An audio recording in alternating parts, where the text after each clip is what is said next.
നമ്മുടെ കേരള സംസ്ഥാനത്തിന്റെ ആദരണീയനായ ധനകാര്യ വകുപ്പ് മന്ത്രി ശ്രീ കെ ബാലഗോപാൽ അവർ നമ്മുടെ സ്കൂളുകളുടെ കടന്നുവരികയും നമ്മുടെ സുരക്ഷിത കുടിവെള്ള പദ്ധതിയുടെ ഔദ്യോഗികമായ ഇനാഗുറേഷൻ മുകളില് ഫലകം അനാച്ഛാദനം നടത്തി നിർവഹിക്കുകയും ചെയ്തു. ഇനി അദ്ദേഹം വളരെയധികം തിരക്കിലാണ്. എങ്കിൽ പോലും നിങ്ങളടുത്ത് ഈ വൈകിയ വേളയിൽ ഒരു വാക്ക് സംസാരിക്കാൻ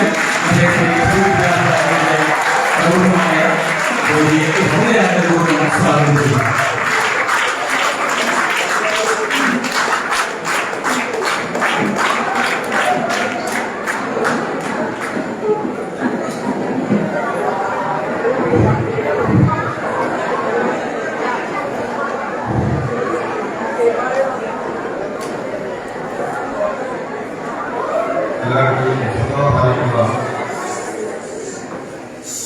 നമ്മുടെ കുടിവെള്ള പദ്ധതികളുടെ ഉദ്ഘാടന ക്രമം നിർവഹിക്കുന്നതിന് വേണ്ടി നമ്മുടെ ബഹുമാനപ്പെട്ട ധനകാര്യ വകുപ്പ് മന്ത്രി കൊട്ടാരക്കരയുടെ മന്ത്രിയുമായ ശ്രീ ബാലഗോപാൽ സാറിന്റെ എത്തിച്ചേർക്കുന്നത്.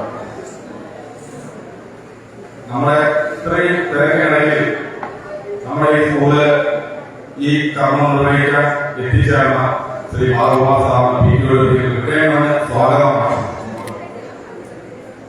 നിങ്ങളോട് സംസാരിക്കുവാൻ വളരെ വിനയപൂർവ്വം ബഹുമാനത്തോടെ ക്ഷണിക്കുകയാണ്.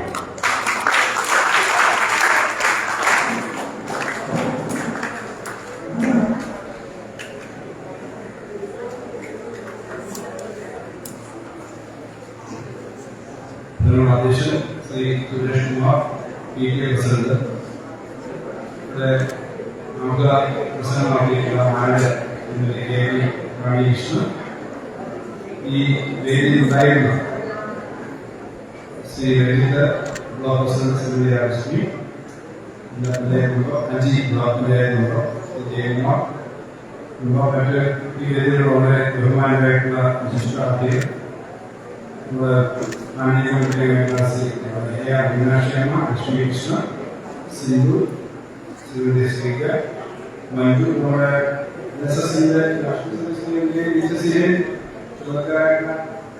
പ്രോഗ്രാം ഓഫീസർ, അധ്യാപകർ, വിദ്യാർത്ഥികൾ, ഈ കടുത്ത ചൂട് ഏറ്റവും വേണ്ട സാധനമാണ്. വെള്ളം കുടിച്ചുകൊണ്ടിരിക്കുന്നതാണ്. ഇത്ര വേഗം ചൂട് കേരളത്തിൽ ഉണ്ടായിട്ടാണ് ഓരോ വർഷം ചൂട് കൂടിക്കൊണ്ടിരിക്കുന്നത്. ഇന്ന് കേരളത്തിൽ ഏറ്റവും കൂടുതൽ ഉണ്ടായി വരുന്ന ഒരു ആരോഗ്യ പ്രശ്നം വെള്ളവുമായി ബന്ധപ്പെട്ട് ഭക്ഷണവുമായി ബന്ധപ്പെട്ടാണെന്ന് അറിയാമെന്ന്. അത് വളരെ സൂക്ഷിച്ച് നല്ല ക്വാളിറ്റി വെള്ളം കുടിക്കാനുള്ളതാണ്. ഇത് ഒരു കൊട്ടാരക്കര കോളേജിലെ മുൻ വിദ്യാർത്ഥിയാണ് ഇതിനു വേണ്ടിയിട്ടുള്ള പണം എന്ന് വെച്ചാൽ സുഹൃത്തുകൂടിയാണ്. അപ്പൊ അങ്ങനെ പരിപാടിക്ക് വരാനുള്ള സന്തോഷത്തിലാണ് കൃത്യമായിട്ട് സംസാരിക്കാൻ ഉദ്ദേശിക്കുന്നില്ല. ഇവിടെ സാധാരണ പരിപാടിക്ക് വരുന്നതാണ്. ഇങ്ങനെയുള്ള കാര്യങ്ങൾ ചെയ്യുക എന്നുള്ള പ്രധാനമാണ്. നിയമവാദത്തിലൂടെ പഠിച്ചിട്ട് പോയിട്ട് ജീവിതത്തിൽ അതിനേക്കും ഇവിടെ പഠിച്ചതിന് ഓരോ വിദ്യാർത്ഥിയെ IAS പരീക്ഷയ്ക്ക് നല്ല റാങ്ക് പഠിക്കുന്നത് നമ്മളോട് സ്വീകരിച്ചിട്ടുണ്ട്. ഞാൻ പറഞ്ഞത് ഇവിടെ നിന്ന് കുട്ടികളിൽ നിങ്ങൾ തരും ഇനി വിദ്യാഭ്യാസത്തിന്റെ ഭാഗമായി പലതരത്തിലേക്ക് പോയതാണ്. അപ്പോഴൊക്കെ നാടിന് വേണ്ടി ചെറിയ കാര്യങ്ങൾ ചെയ്യാൻ, പഠിച്ച സ്ഥാപനത്തിന് വേണ്ടി ചെറിയ കാര്യം ചെയ്യാനുള്ള ഒരു മാനസികാവസ്ഥ നമുക്ക് ഉണ്ടാവണം. പ്രത്യേകിച്ചും ആ മാനസികാവസ്ഥയുടെ ഒരു കാര്യമായിട്ട് ഞാൻ അവസാനിക്കാം. വളരെ ചെറിയ ചെറുപ്പക്കാരൻ 19 വയസ്സുകൊണ്ട് ഇത് ചെയ്തതിനുള്ള മാത്രം നമുക്ക് പഠിച്ചിട്ടുണ്ട്. അയച്ചോ ഞാൻ 5 പേരെ കൊണ്ടുവരുക. അതിനകത്ത് ഒന്ന് നിങ്ങളെപ്പോലും കൊച്ചുകുട്ടിയാണ്, 13 വയസ്സുകൾ സ്വന്തം അനിയാണ് ഈ കച്ചവടം നടത്തിയത്. കച്ചവടം നടത്തിയത് ന്യായീകരണമൊന്നുമില്ല. അപ്പോൾ ഒന്നിനും മാനസിക വിഭ്രാന്തി ആയിട്ട് നയിക്കുന്നത് എന്താണെന്ന് അറിയില്ല. 5 പേര് 6 പേരെ പഠിച്ചു. 5 പേർക്ക് 3 പേർക്ക് അനിയനുണ്ട്. ഇപ്പൊ സമൂഹത്തിനകത്ത് ഉണ്ടാവുന്ന പലതരത്തിലുള്ള ഇത്തരം കൂട്ടായ്മ ഇല്ലായ്മയില് പരസ്പരം സ്നേഹമില്ലാത്ത അനുഭവങ്ങൾ നമുക്കുണ്ട്. അവിടെയാണ് നമ്മുടെ നാടിന് വേണ്ടി എന്തെങ്കിലും ചെയ്യുക എന്നുള്ള കാര്യം നമ്മൾ മനസ്സിലാക്കുന്നത്. ഞാൻ നിർദ്ദേശിക്കുന്നില്ല. കേരളം അല്ലാതെ വ്യക്തിയിൽ ഇത്തരം സംഭവങ്ങൾ ഇത് ആവർത്തിക്കണമെന്ന് ആഗ്രഹിക്കുന്ന സംഭവങ്ങളും നമുക്ക് ഉണ്ടാകുന്നുള്ള സത്യം കൊണ്ടുവന്നതാണ്. മയക്കുമരുന്നാണെങ്കിൽ ഏറ്റവും അപകടകരമാണ്. മയക്കുമരുന്നിന്റെ അതിശക്തമാണ്. മയക്കുമരുന്നിന്റെ അവസ്ഥയാണോ മാനസിക രോഗമാണോ ഇരിക്കുന്നത്. അതിന്റെ അതിശക്തമായ നിലപാടുകൾ നമ്മൾ കുറച്ച് കുട്ടികൾ പഠിക്കുന്ന വിദ്യാഭ്യാസ സ്ഥാപനങ്ങളിൽ നിന്നും ഒന്നാണ് ഇത്തരം കാര്യങ്ങൾ ഏറ്റവും വലിയ പ്രവർത്തനം ഉണ്ടാകുന്നത്.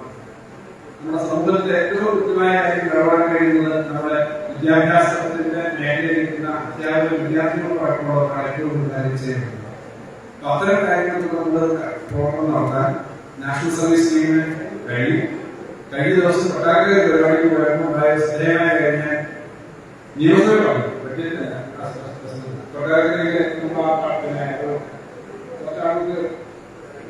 വീട്ടിൽ തീരെ വരുമാനമില്ലാത്ത ദരിദ്ര കുടുംബത്തിന് അവിടുത്തെ കുട്ടികൾ അവർക്ക് ചെറിയ കടയൊക്കെ വെക്കാനുള്ള പണം ഉണ്ടായിരുന്നു. ചെറിയ വീട്ടുവേണ്ടി കച്ചവടം നടത്താൻ ശ്രമം. ആ പണം ഉണ്ടാക്കിയത് നാഷണൽ സർവീസ് സ്കീമിന്റെ നേതൃത്വത്തിലാണ് പണം ഉണ്ടാക്കിയത്. അവർ ബിരിയാണി ചലഞ്ചാണ് നിസ്സാധാരണ ബിരിയാണി ചലഞ്ച്. അതോടൊപ്പം അവര് ഈ LED ലൈറ്റ് ബൾബ് 2000 ബൾബ് അവർ സ്വന്തമായി അസംബ്ലി ചെയ്തിട്ട് ഈ ബൾബ് അവര് വീട്ടിൽ കടയിലൊക്കെ പോകും. അതിൽ നിന്നാണ് ഗവൺമെന്റാണ് ഒരു കാര്യം ചെയ്യുന്നത്. അപ്പൊ ഞാൻ നമ്മുടെ കുട്ടികൾക്ക് കാര്യങ്ങൾ ചെയ്യാൻ പറ്റും എന്ന് മാത്രമല്ല, ഞാൻ അവരോട് ചെറിയ പരിപാടിയാണ് സാധാരണ. അവിടുത്തെ ഒരു NSS വോളണ്ടിയറായ കുട്ടിയാണ് ഞാൻ ഫോണിൽ വിളിച്ചിട്ട് എന്നോട് പറഞ്ഞു. അപ്പൊ ഞാൻ വിളിച്ചായി. അപ്പൊ ആ പരിപാടിക്ക് അവിടെ പോയി ജവലം വിളിച്ചു. ജവലൊക്കെ വിളിച്ചെങ്കിലും ഞാനത്ര ഏകാതിരിക്കുകയാണ്. ഈ ബഡ്ജറ്റിന്റെ തിരക്കിലൊക്കെയാണ് ഞാൻ അവിടെ പോയി. അപ്പൊ അവിടെ പോയി കഴിയുമ്പോൾ എനിക്ക് വളരെ സന്തോഷമുണ്ട്. കുട്ടികളാണല്ലോ ഇത് അസംബ്ലി ചെയ്തത്. അതൊരു സ്വയം ഇത്തരം കാര്യം ചെയ്യുന്നതിന്റെ പാഠത്തിലാണ്. പണ്ട് ചെയ്തിട്ട് അതൊരു ജീവകാരുണ്യ കാര്യമാണ് ചെയ്തത്. ആ കുടുംബം വളരെ ബുദ്ധിമുട്ടാണ് അവർക്ക് സൗകര്യം എത്തിച്ചു പോകും. നമ്മുടെ സ്കൂളുകളിൽ നന്മയുടെ അന്തരീക്ഷം നമ്മുടെ മനസ്സിലുണ്ടാക്കിയ ഏറ്റവും വലിയ പങ്കാണ് സ്കൂളിൽ വഹിക്കുന്നത്. അതിൽ ഏറ്റവും വലിയ പങ്ക് വഹിക്കുന്നതാണ് നാഷണൽ സർവീസിന്റെ പ്രവർത്തനം.